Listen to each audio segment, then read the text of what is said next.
जय हिंद दोस्तों, उम्मीद करता हूँ आप सब अच्छे होंगे। तो देखिए, हमने जो फर्स्ट वीडियो बनाया था उसमें आपको बताया था कि संविधान क्या है, संविधानवाद क्या है, पॉलिटी क्या है, इसके बारे में हमने चर्चा की थी। और मौलिक अधिकारों को बारे में भी हमने आपको बताया था कितने मौलिक अधिकार होता है, इसमें से किसको हटाया गया है ना, किस अमेंडमेंट के द्वारा। तो आज हम मौलिक अधिकार के बारे में ही जानेंगे, ठीक है। तो देखिए, हमने आपको बताया था कि टोटल अगर मूल संविधान देखा जाए तो इसमें 7 मौलिक अधिकार थे, लेकिन वर्तमान में अभी 6 ही मौलिक अधिकार हैं। तो 6 मौलिक अधिकार कौन कौन से हैं? जैसे फर्स्ट आपका है समता का अधिकार, ठीक है। सेकंड आपका जो मौलिक अधिकार है उसे बोलते हैं स्वतंत्रता का अधिकार। और थर्ड जो मौलिक अधिकार है जिसको कहा जाता है शोषण के विरुद्ध अधिकार। उसके बाद धर्म की स्वतंत्रता का अधिकार। उसके बाद आता है अल्पसंख्यकों का अधिकार, या उसे शिक्षा और संस्कृति संबंधी अधिकार आप कह सकते हैं। और आप उसे बोल सकते हैं लास्ट है जिसे बोला जाता है संवैधानिक उपचारों का अधिकार, ठीक है। तो हम इसको समझने की पहले कोशिश करते हैं समता का अधिकार। देखिए, अगर हम समता के अधिकार की बात करें, इसकी पहला ध्यान सबको समझना है, समता का अधिकार। मेरे प्यारे दोस्तों, ध्यान सबको समझना है, कुछ नहीं करना है, ठीक है। हाँ, बाकी लिखते रहना है। अनुच्छेद 14 से लेकर के 18 तक क्या है? समता का अधिकार। ये समता का अधिकार में कितने अनुच्छेद आते हैं? अनुच्छेद 14, 15, 16, 17, 18। कौन कौन से? देखिए, जितने मैं अनुच्छेद बता रहे ये अनुच्छेद इंपॉर्टेंट है। आप एसएससी जीडी जाए, बिहार पुलिस जाए, कोई भी स्टेट पुलिस हो या रेलवे हो, सारे एग्जाम के पॉइंट ऑफ व्यू से बहुत मस्ट इंपॉर्टेंट ये क्वेश्चन बनने वाला है। इसलिए क्वेश्चन को ध्यान से आप देखिएगा, ठीक है। क्वेश्चन को नहीं बल्कि इसको आपको ध्यान से देखना है, और जितना मन करे उतने बार आप रिविजन इसको कर सकते हैं, वीडियो को देख सकते हैं। अगर हम पहले देखें, इसमें जिसको कहा जाता है विधि के समक्ष समता, विधि के समक्ष समानता, समानता, समानता है ना। कितना है अनुच्छेद? यह आपका अनुच्छेद है 14, ठीक है। उसके बाद इसमें क्या आता है? जैसे विधि के समक्ष समानता यानी कि अनुच्छेद 14। अनुच्छेद 15 क्या कहता है? ये कहता है भेदभाव। क्या कहता है? भेदभाव का प्रतिषेध। ये कौन सा अनुच्छेद है आपका? अनुच्छेद 15। यानी कि विधि के समक्ष समता क्या होता है इसके बारे में हम जानेंगे। हर एक के आर्टिकल, जैसे आर्टिकल 14, आर्टिकल 15, जितने भी मोस्ट इंपोर्टेंट आर्टिकल है इसको हम जानने की पूरी प्रयास करेंगे, ठीक है। जैसे उसके बाद आता है भेदभाव का प्रतिषेध, अनुच्छेद 15। अनुच्छेद आपका 16 क्या कहता है? 16 क्या कहता है? अवसर की समता। क्या कहता है? अवसर की समता, अनुच्छेद 16। अब सुनिए, अवसर की समता यानी सरकारी सेवाओं में अवसर की समता, हर किसी को अवसर मिलनी चाहिए, इसके बारे में भी हम एक्सप्लेन करेंगे। और उसके बाद आप देख सकते हैं, कौन सा आर्टिकल आएगा? तो अब आर्टिकल आएगा अस्पृश्यता। अस्पृश्यता का अंत,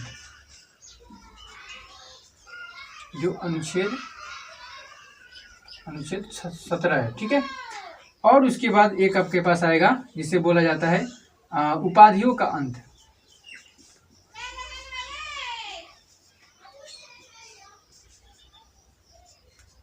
उपाधियों का अंत, ठीक है।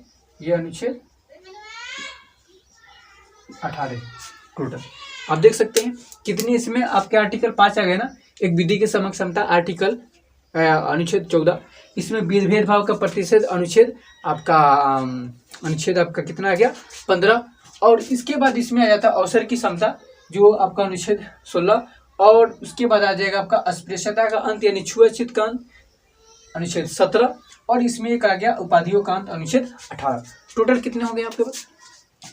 5 इसमें हो गए। ये इसको याद करना, जैसे विधि का आप याद कर सकते हैं मेरे साथ। जैसे विधि के समक्ष समता आर्टिकल 14, ठीक है।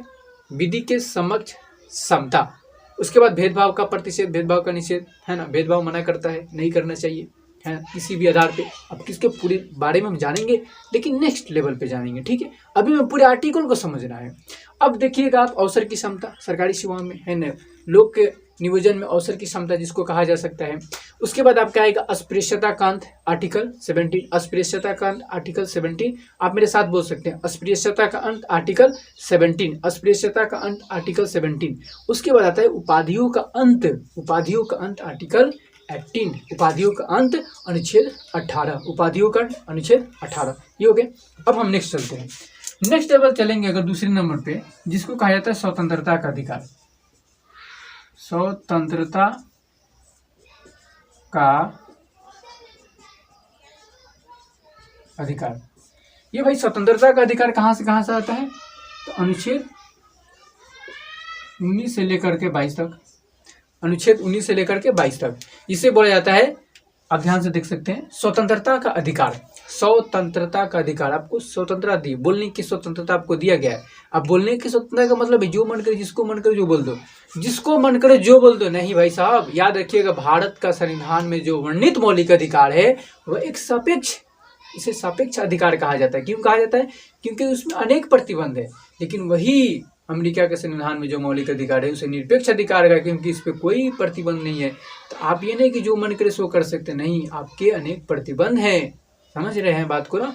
आपको बोलने की आज़ादी दी गई है, आप कोई गलती करे तो क्यों नहीं बोलेंगे, लेकिन आप ऐसा कुछ ना बोले उसको ठेस पहुँचे तो ये आपका क्या है, वहाँ पे रोक लगाया जाता है, आपको प्रतिबंध लगाया जाता है। अब देखिए, अगर इसमें आप ध्यान से देखेंगे तो इसमें कहा गया वाक एवं अभिव्यक्ति की स्वतंत्रता, वाक एवं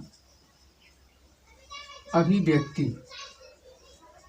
वाक एवं अभिव्यक्ति की स्वतंत्रता,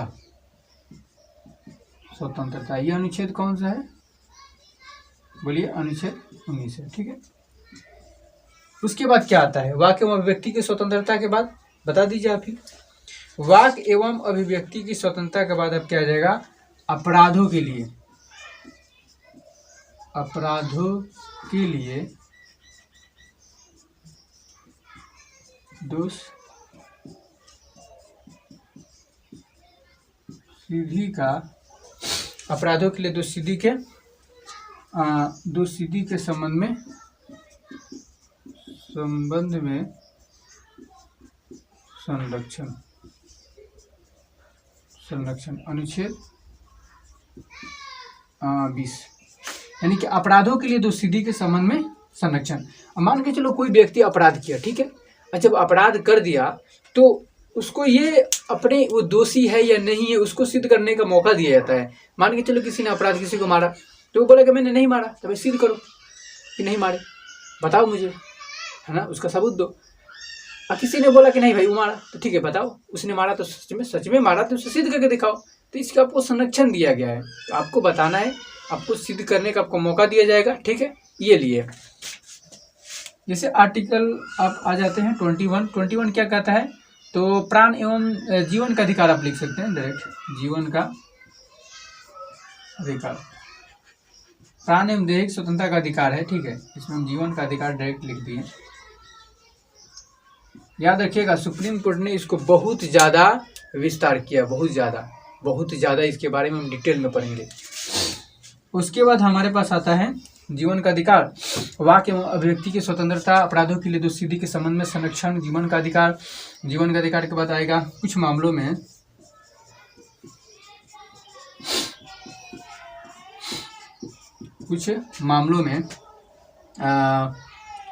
गिरफ्तारी, कुछ मामलों में गिरफ्तारी एवं हिरासत के खिलाफ संरक्षण।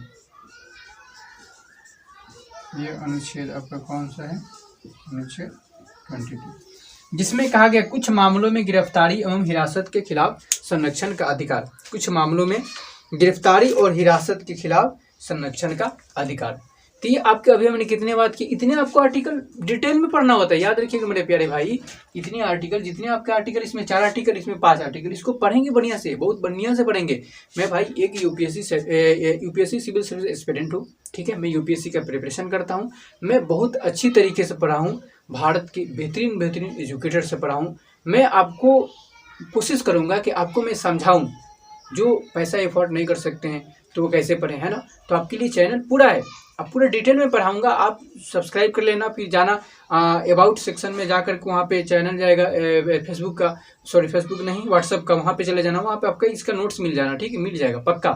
मैं बोल रहा हूँ कि आप 20 आदमी फॉलो कर लेगा ना तो आराम से उस पर नोट्स आपका अपलोड होने लगेगा।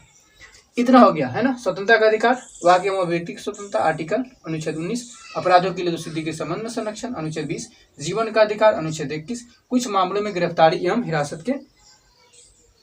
हिरासत के बारे में अनुच्छेद आपका समझ गया, इतना आपको समझ गया, ठीक है। अब देखिए, अब हमारे पास तीसरा आता है जो मौलिक अधिकार, जिसे हम कहते हैं शोषण के विरुद्ध अधिकार। क्या बोलते हैं? शोषण के विरुद्ध अधिकार। देखिए, शोषण के विरुद्ध अधिकार यहाँ पे हम लिखते हैं ना, हाँ अट जाएगा, आराम से अट जाएगा, 3 नंबर। शोषण के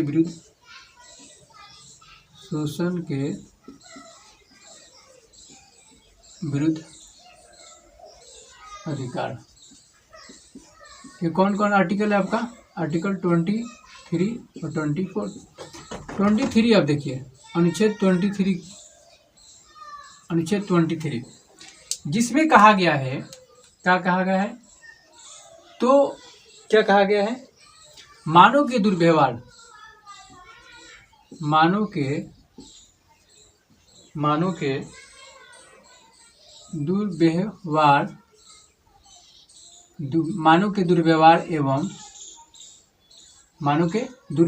एवं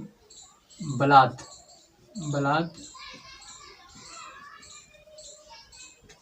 श्रम पर प्रतिबंध, बलात्श्रम पर प्रतिबंध या बलात्श्रम का प्रतिषेध भी कर सकते हैं। यानी कि जैसे कि बलात्श्रम का प्रतिषेध ही लिखा है, लेकिन प्रतिबंध भी, यानी कि जैसे देखिए मानव के दुर्व्यवहार, मानव के साथ दुर्व्यवहार नहीं कर सकते। और दूसरी चीज बलात्श्रम यानी जबरदस्ती किसी से आप काम नहीं ले सकते, ठीक है। किसी को मन करेगा तभी काम करेगा ना, मन नहीं करेगा, सीधी सी बात है। भाई तुम कौन होते बोलने वाले, चाहे मैं कौन होते बोलने वाले। मैं किसी को कैसे बोल सकता भाई तुमको यही काम करना है, तुमको डांस ही करना है, तुमको खेलना ही है, तुम्हें क्रिकेटर ही बनना है, तुम्हें फुटबॉलर ही बनना है ना, तुम IAS ही बनना है, तुम्हें डॉक्टर ही बनना है। भाई इसका मन कहेगा भाई मैं सिंगर बनना चाहता हूँ, मन कौन बोलता है तुझको? बोलेगा? कोई नहीं बोलेगा ना, सीधी सी बात है। तुम्हारी इच्छा तो बन सकते हो, कोई दिक्कत नहीं है ना। तो ये बात है। और आर्टिकल 24 क्या कहता है? आर्टिकल 24 इधर लिखते हैं, ठीक है। आर्टिकल 24 कहता है कि कारखानों इत्यादि में बालकों के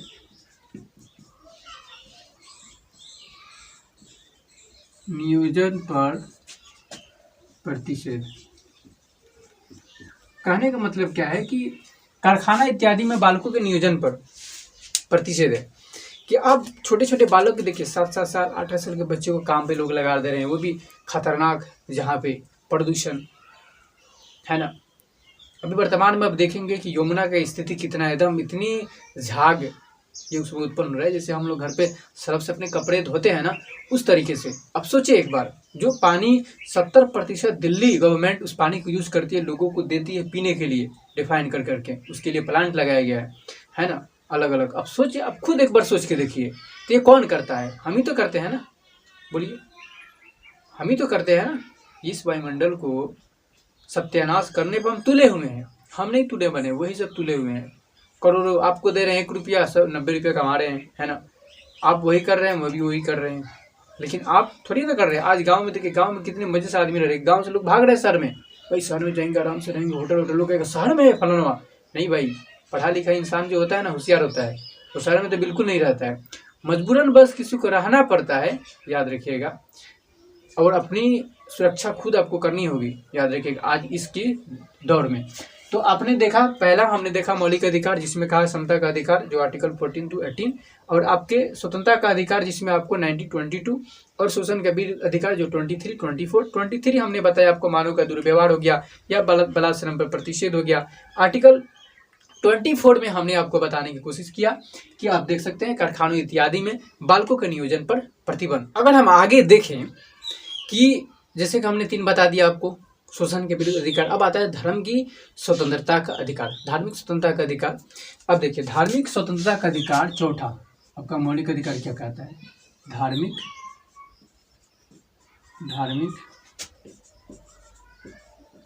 स्वतंत्रता का अधिकार, ये आपका आता है अनुच्छेद 25 से लेकर के 28 तक, क्योंकि हमने 24 देखा ना कारखानों इत्यादि में पालकों के नियोजन पर अधिकार। तो इसमें अब ये देखें, पहले क्या कहता है? अंतःकरण, यानी कि अंतःकरण की स्वतंत्रता।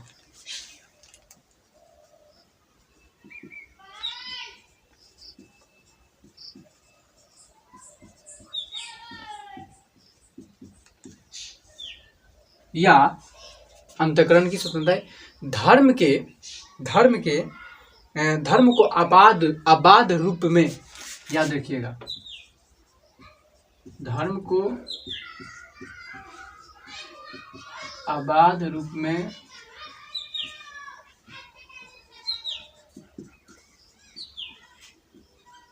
मानने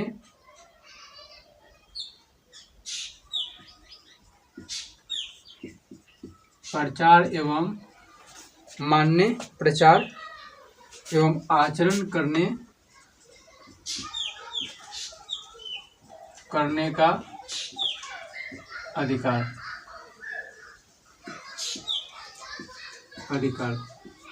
मैं सिर्फ देखिए, मैं आपको बताता हूँ ना, ठीक है, आप सिर्फ आप अंतःकरण की स्वतंत्रता आप याद रखेंगे ना तो काफ़ी है, ज़्यादा याद करने की जरूरत नहीं है, मुझे भी ज़्यादा याद नहीं है। देखो कुछ चीज़ें लॉजिकल याद करना होता है, ठीक है, हर चीज़ याद करने की जरूरत नहीं हो तो बट आप कितना याद करोगे? टोटल हमारे जो एग्जाम है आप जानते ही हो, सिविल सर्विसेज में यूपीएससी के एग्जाम जो होता है उसमें लगभग 25 सब्जेक्ट को आपको पढ़ना होता है कि नहीं? तो हमने बोला अंतःकरण की स्वतंत्रता यानी धर्म को आबाद रूप में मानने, आचरण करने, है ना, उसे प्रचार करने का अधिकार की बात करता है आर्टिकल 25। आर्टिकल 25 क्या करता है? तो धर्म की अंतःकरण करने की स्वतंत्रता, अंतःकरण की स्वतंत्रता और धर्म को आबाद रूप में मानने, आचरण और प्रचार करने की स्वतंत्रता की बात करता है। आर्टिकल 26 क्या करता है? तो आर्टिकल 26 जो है धर्म के मामले में प्रबंध का अधिकार, यानी कि धर्म मामले के प्रबंध की, धार्मिक मामलों के प्रबंध की स्वतंत्रता की बात करता है। धार्मिक मामलों के प्रबंध की स्वतंत्रता की बात करता है। क्या करता है? देखिए, धार्मिक मामलों के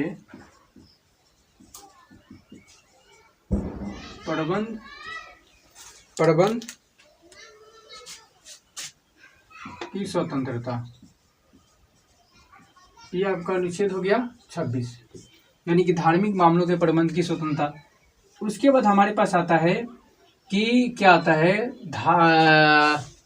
धार्मिक अभिवृद्धि के लिए कर ना देने का अधिकार। धार्मिक अभिवृद्धि के लिए अब इसको कह सकते हैं, जिसमें आप ये नहीं कि आप धर्म को अपने अभिवृद्धि के लिए, धर्म के प्रचार के लिए आप किसी को टैक्स दें। टैक्स आप गवर्नमेंट को दे सकते हैं कि भाई कोई आया अमीर व्यक्ति, जैसे यहूदी बहुत पैसे वाले हैं, गूगल सब जैसे फेसबुक आपको मिलता है, अब बोलेंगे भारत में कि देखिए हमारे प्राइम मिनिस्टर महोदय आप हमारे धर्म का प्रचार कीजिए भारत में, मैं आपको टैक्स देता हूँ, मैं आपको रुपया दूंगा, है ना, धन दूंगा, दौलत दूंगा। तो ऐसा बिल्कुल हमारे संविधान में नहीं है, ठीक है, इस पर प्रतिबंध लगाया गया है। इसलिए मैंने आपको बोला कि भारतीय जो संविधान है इसमें अनेकों प्रतिबंध है, इसलिए इसको सापेक्ष अधिकार रूप में कहा जाता है, निरपेक्ष नहीं कहा जाता है। लेकिन वहीं आप देखेंगे छुआछूत का अभाव जिसको कहा जाता है, अनटचेबिलिटी का जो आपको यानी कि अनटचेबिलिटी, अस्पृश्यता का अंत की बात आता है जहाँ पे वह एक एब्सोल्यूट राइट्स है, ठीक है, एब्सोल्यूट राइट्स है उसको कहा जाता है, ये भी याद रखिएगा, है ना। अब देखिए, धार्मिक अभिवृद्धि के लिए कर ना देने की स्वतंत्रता, कर यानी समुदाय जिसको आप कह सकते हैं, ठीक है, आप लिख सकते हैं कि धार्मिक अभिवृद्धि के लिए, धार्मिक अभिवृद्धि के लिए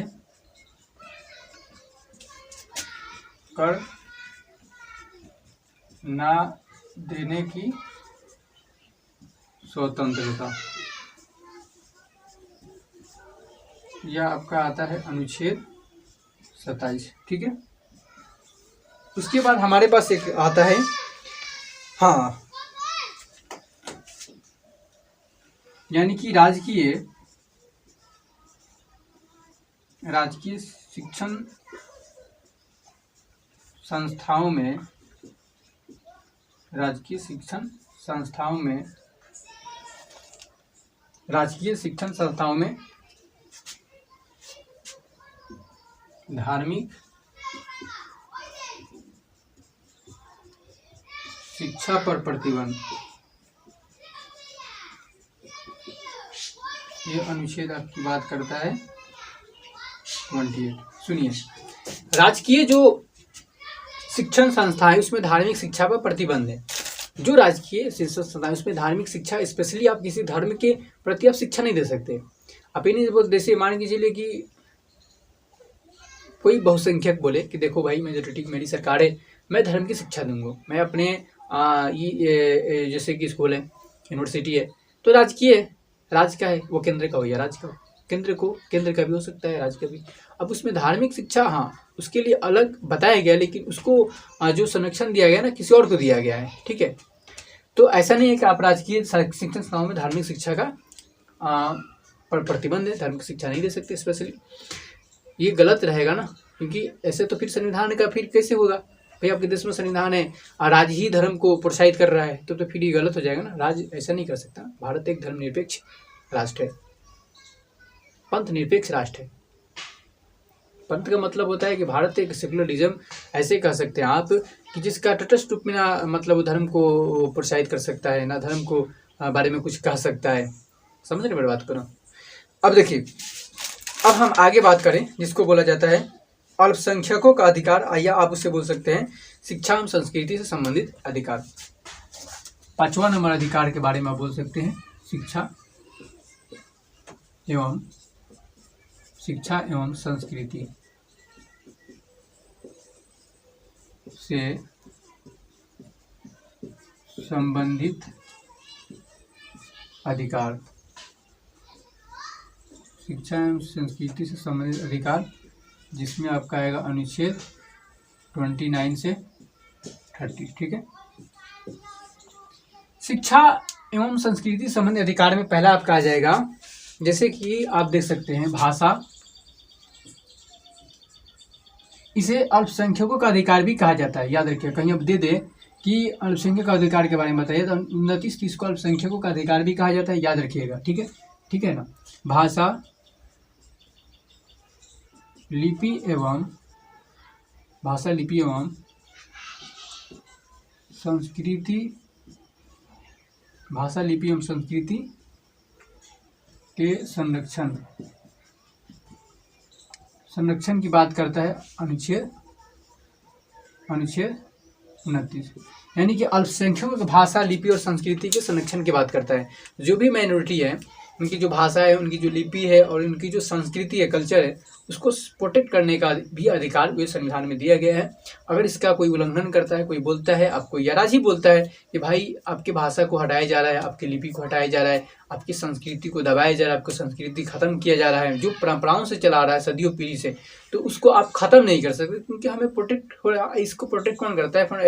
जब भी मौलिक अधिकारों को उल्लंघन करते हैं तो आप चले कि माई बाप के पास बोल सकते हैं कि माई बाप देखो माननीय सुप्रीम कोर्ट है जो उसके पास, या माननीय जो हाई कोर्ट है अपराध में, आराम से बोल सकते हैं, ऐसे कोई दिक्कत नहीं है ना, मामला लेकर जा सकते हैं।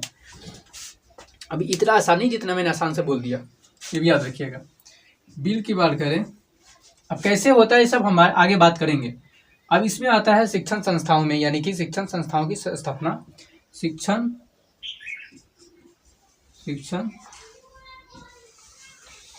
संस्थाओं की स्थापना या प्रबंध करने का अधिकार,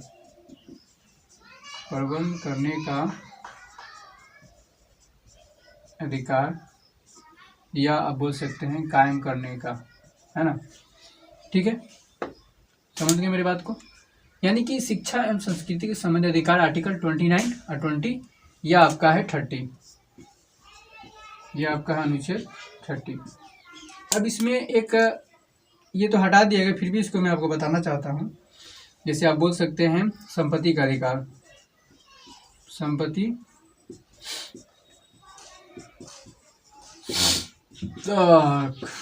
संपत्ति का अधिकार, संपत्ति का अधिकार में आप जैसे आर्टिकल 31, ठीक है, तो इसको हटा दिया गया है, ठीक है।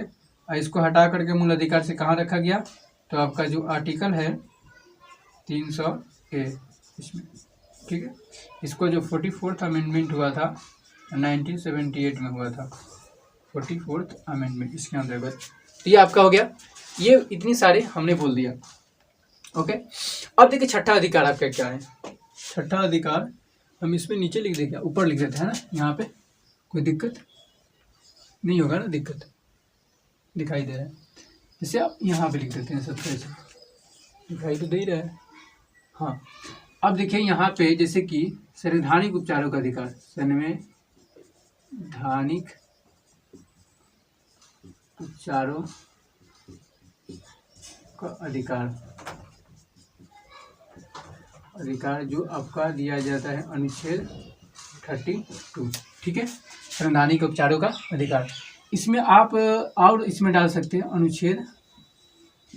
अनुच्छेद 33 एंड 34, ये किस चीज़ की बात करता है, तो ये मौलिक अधिकारों के यानी फंडामेंटल राइट्स के सीमांकन की बात करता है, सीमांकन की बात करता है, ठीक है। अब इसमें एक आपका आर्टिकल देखेंगे अनुच्छेद 35, मैं बता देना चाहता हूँ, इसमें जो भी कुछ ऐसे आर्टिकल है जिसके बारे में, जैसे कि 33-34 है, इसके बारे में जो कानून बनता है ना, कानून विधि बनता है, वो सिर्फ संसद ही बनाने को, संसद के पास ही अधिकार दिया गया है, संसद ही बना सकती है, दूसरा कोई नहीं बना सकता है, ठीक है। उसमें चेंजेस कुछ करना होगा, तो जैसे कि आर्टिकल 23-20 आपका 4 हो गया, या आर्टिकल 33-34 हो गया। जैसे कि आर्टिकल 33 में क्या कहा गया है मैं आपको बता दूं, जैसे कि आप बोल सकते हैं कि आर्म फोर्स हो गया या फंडामेंटल राइट्स हो गया, तो आर्म फोर्स को सीमांकन लगाया गया उसके मौलिक अधिकारों पर, यानी कुछ चीज़ों पे उसको मौलिक अधिकारों पर उसको रोका गया है, ठीक है, समझ रहे बात को ना। जैसे कि आप देखें मार्शल लॉ आर्टिकल 34 यानी मार्शल लॉ, या आप बोल सकते हैं मौलिक अधिकार। तो मार्शल लॉ कहाँ पे इसको मतलब कि रोका जा रहा है, मार्शल लॉ के बारे में बताया जाता है कि मान के चलिए मार्शल लॉ कहीं लग गया तो वहाँ पर तुरंत किसी व्यक्ति का घर ढहा जा सकता है, तुरंत, है ना। तो आप तुरंत सुप्रीम कोर्ट में नहीं जा सकते, बोलेंगे देखिए मेरे घर ढहा रहा है कोई, है ना, मेरे अधिकारों को ये हो रहा है वो हो रहा है, नहीं हो सकता है, क्योंकि उसको उस पर जो विधि बनाता है वो संसद पार्लियामेंट बनाता है, ठीक है। तो कुछ अधिकार है जिसको हमें समझना पड़ेगा 100%, जैसे कि 33-34 इसको हटा दिया गया है, हटाए नहीं, इसी में है, हटाने का मतलब ये नहीं, मतलब कि आप इसे लेकर सुप्रीम कोर्ट के पास नहीं जा सकते हैं, ठीक है। 34 तो इसमें इसी के आधार पर कानून बनाने के, जैसे कि मौलिक अधिकारों से संबंधित कुछ प्रावधानों को लागू करने की शक्ति केवल संसद को है, कुछ प्रावधानों को लागू करने के लिए जो शक्ति है सिर्फ सांसद को, पार्लियामेंट को दिया गया है, जैसे कि 33-34 है ना। तो आई होप आप समझे होंगे इस क्लास को, जिसमें हमने आपको पूरी तरीके से बताने की कोशिश किया है, जैसे कि आर्टिकल 14 क्या होता है, 15 क्या होता है, 33 क्या होता है, 32 क्या होता है, 31 क्या होता है, 31 को तो हटा दीजिए आप, ठीक है। 6 मौलिक अधिकार आपके हैं। अब हम डिटेल में अब जो हम आने वाले हैं तो इसके बारे में महत्व जानेंगे क्या है, जैसे कि आपका विधि के समक्ष अधिकार है, मौलिक अधिकारों का महत्व क्या है ना। मौलिक अधिकारों में बदलाव संशोधन किए जा सकते हैं, नहीं किए जाते। मौलिक अधिकार आपका निरपेक्ष है, सापेक्ष है, तो मैंने आपको बता दिया कि मौलिक अधिकार आपका सापेक्ष है, निरपेक्ष आपका या मौलिक अधिकार नहीं है। लेकिन कुछ आर्टिकल, जैसे का आर्टिकल आपका 17 है, जिसमें कहा जाता है अनटचेबिलिटी वाला, अस्पृश्यता का अंत वाला, तो आपका एक एब्सोल्यूट राइट है, ठीक है। तो उसके बारे में हम जानेंगे डिटेल में। आपको मौलिक अधिकार, जैसे कि आपका फंडामेंटल, जैसे मौलिक अधिकारों से डीपीएसपी से संबंध जोड़ेंगे, ठीक है। आपका फंडामेंटल ड्यूटी जो, उससे हम सबको रिलेशन यानी कि संबंध इसको जोड़ेंगे कि इसमें क्या फ़र्क है, मौलिक अधिकार डीपीएसपी में क्या अंतर है, मौलिक अधिकार आपका फंडामेंटल ड्यूटीज में क्या अंतर है। क्योंकि देखिए आर्टिकल जो आपका 12 है ना, आर्टिकल 50 तक क्वेश्चन बहुत सारे पूछे जाते हैं, तो इसको डिटेल में समझना हमारी ये मतलब बनता है कि हमें समझना चाहिए, क्योंकि एग्जामिनर के ऊपर तो छोड़ नहीं सकते, कहीं से पूछ सकता है उसकी मर्जी, लेकिन इससे हर एग्जाम में क्वेश्चन बनता ही बनता है। तो दोस्तों हम फिर मिलेंगे नेक्स्ट वीडियो में, तब तक के लिए जय हिंद।